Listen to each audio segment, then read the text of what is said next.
Justice Stats, Reggie Johnson, Eugene Morgan coming to you from the lovely city of Atlanta, Georgia. And Eugene, what a tragic day as we were recording here. This has only been about roughly a day as we were recording that Tomlin has resigned and decided that he was going to, a day or two, that he's going to step down.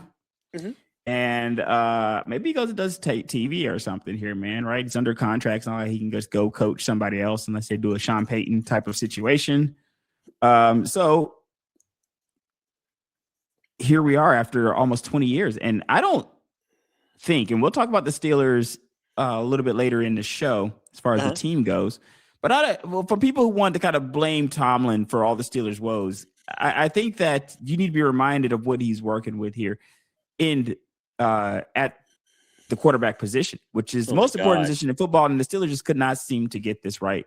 But still, somehow he managed to win games after winning games. And it was interesting because when listening to the owner talk, it doesn't sound like he was going to be fired.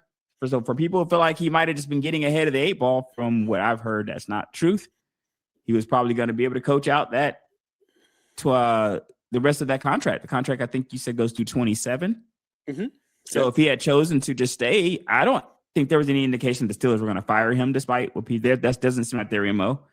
And from what it sounds like, there was an expectation that he was going to be back next year from some in the organization. So it came as a surprise to some. What a career, right? Hat goes off. What an amazing career. You're not going to be able to, it's not many people pull the whole Floyd Mayweather situation, right? Go out and say, I've never lost. I've never taken an L. No losing seasons here for the guy, for the entirety of his illustrious career here. Spanning almost 20 seasons, and some of these with absolutely no name quarterbacks, where we've seen some teams just tank to get destroyed as soon as that position goes away. And Tomlin has managed to win season after season. There was a lot of people who felt like that was a crutch, and that's why the team would not fire him because he was a winning coach. How do you fire a person that's never won? But some people felt like he was not getting over the hump, and it was time for him to go. I think those voices were getting louder and louder in Philly. Or not in Philly, I'm sorry, in Pittsburgh. Mm-hmm. They were getting louder and louder there. It'll be interesting if any of that factored in, but I think that the 30-6 shellacking you take, mm-hmm. if you were ever thinking about a time to sit it down, if you ever even remotely thinking about it and saying, hey, maybe I'm thinking about hanging it up, then this is probably when you do it, right? After a game like that, when you say, hey, I'm probably not going to be fired, so I'm just go ahead and fall on the sword now. Give the team a chance to kind of search for some of these QBs too. They can probably get this thing wrapped up in January, depending on, or another coach, before all the coaches get hired up. Because, some coaches, they drag it out. And then, they go, and all the good coaches have already been hired now and interviewed. In this particular case, there's still an opportunity for Steelers to go out and interview a lot of the top candidates. Mm-hmm. Solid on his part, doing the right thing all the way up until the end. But, I'm a big Steelers fan, big Mike Tomlin fan, so I am not impartial to this. What say you on the subject here? I mean, I'm not really surprised. I think there's been, just rumors, and I wonder if there was something behind the scenes that was like between ownership and him. I'm like, look, I think we need to make a change. We want to fire you, but it's the right thing for you to step down. And I know from what I heard, it was actually the opposite of that. From what I heard that the ownership was surprised that he brought it up. I know. I just from this a couple seasons, and again, we know that that's a very button up organization. We may or may get the word, but I don't know. I'm happy we didn't get to that point though. I'm happy he was the one that, whether it's whether he did it or whether, kind of ownership came to him and to do it. I'm glad whatever the narrative is, I'm glad it's this narrative, right? I'm glad it's him saying it. I'm glad ownership is saying, hey, we're surprised. Maybe they are, maybe they're not. But if there's a guy who kind of deserves that kind of ride off into the sunset if he doesn't coach again, it's him, right? I mean, it's just phenomenal. We were talking on before we got on this. It's like, how many teams would trade this, and here, you're complaining. Oh, you're complaining because you never had a losing season. My gosh, Right. Could you when's the imagine last being time that fan base, right? right? When's the last time as a Falcons fans? When's the last time we've had a winning season? We would take that in a heartbeat. Just to say we could build on something. And I mean, and I sent you the text like what the quarterbacks, the dumpster fire of quarterbacks he's had over since Ben's retired. Even the last couple of years of Ben was like a wash Ben. We Oh, I have said text here. Let's go over that real quick. go or Since tell 2019, Mason Rudolph. Mason This has been in his final years. Mason Rudolph, Duck Hodges, Duck Hodges, Mitch Trubisky, Kenny Pickett, Justin Fields, Russell Wilson, Aaron Rodgers. Right. Yeah. And let's face it. I mean, we knew their line wasn't going to be able to hold against the Texans. I mean, it just came. They've got to revamp that whole offense. They've got weapons. It's a problem, man. The Yeah, offense is a problem in my opinion. It's the offense. It's been a problem since Ben. I mean, because they knew they had Ben back there. They didn't really have to spend the money because Ben was big.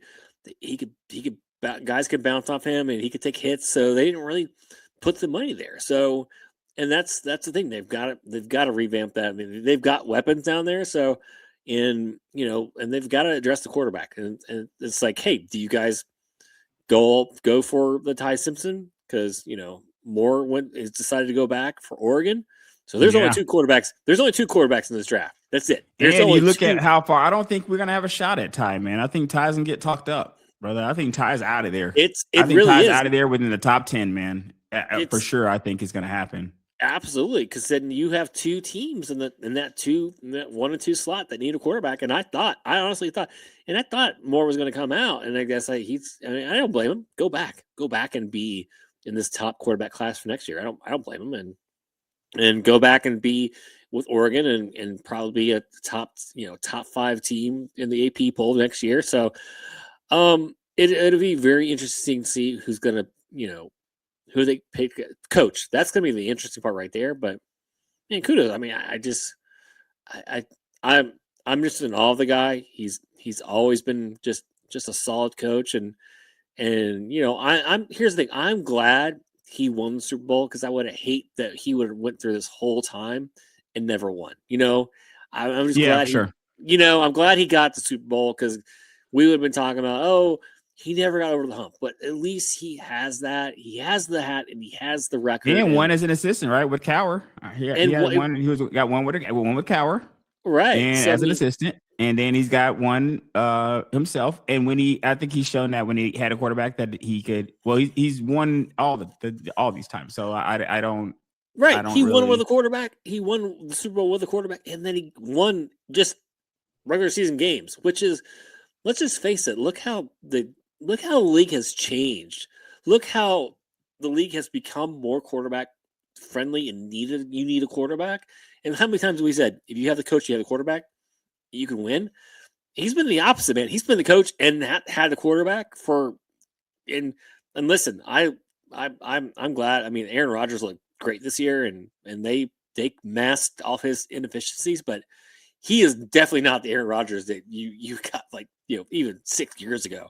And to take that team and to even, and I thought when they went through that tough schedule, this is going to be hard for them to get to that 10 wins. And man, they gutted it out and they got there. And I mean, I just don't know what you say that other than we all know he's a future Hall of Famer. I'm glad he kept Super Bowl win, and we're not going to have to worry about.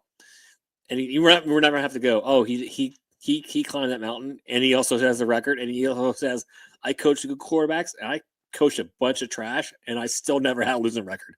That should be his Hall of Fame speech right there. It's interesting because looking at Rooney's comments on the situation, there did seem to be some. He came into the meeting knowing he described himself as surprised but not shocked by the decision. Mm-hmm. He said that while he didn't necessarily expect the news that day, he had sensed that the meeting was coming to an end. The team was willing to take another run at it next year with Mike, but looked like Tomlin was ready for a change, and Rooney said he sensed that Mike might be ready for a change. Yeah. noting that after nearly 2 decades in such a high-pressured role, it was clear they were getting towards the end. Interesting. And he did not attempt to talk Tomlin out of it once the coach made his intentions clear. Interesting. And Tomlin also expressed a desire to spend more time with his family and do things he had been able to do during his coaching career. And I think that's something, guys, but let's not poo-poo that too, by the way. A lot of times people want to be cynical in the sense of thinking that money's everything. And if you decide to leave a coaching job like this, why would you leave it? You have to leave it in a negative fashion. Be it you just being tired of it, you quitting, or you being fired. But sometimes it's just you're ready for a change after 2 decades. Sometimes that really is the fact. You've been doing something for almost 20 years. Right. You might be ready to look into something else. And then maybe once you step away from it for a while, you start to miss it. And then you decide to come back to it. You say, hey, you know what? I'm refreshed now. I can come back to coaching. Maybe I did want to go and talk about football on TV. Maybe I do want to go to more of my kids' games. Maybe I do want to go take a few vacations and a few trips, see a few places. I just want to change some things for now, and I can kind of come back to it. I don't think that's crazy from a guy who has been coaching the same place for 19 years, Right.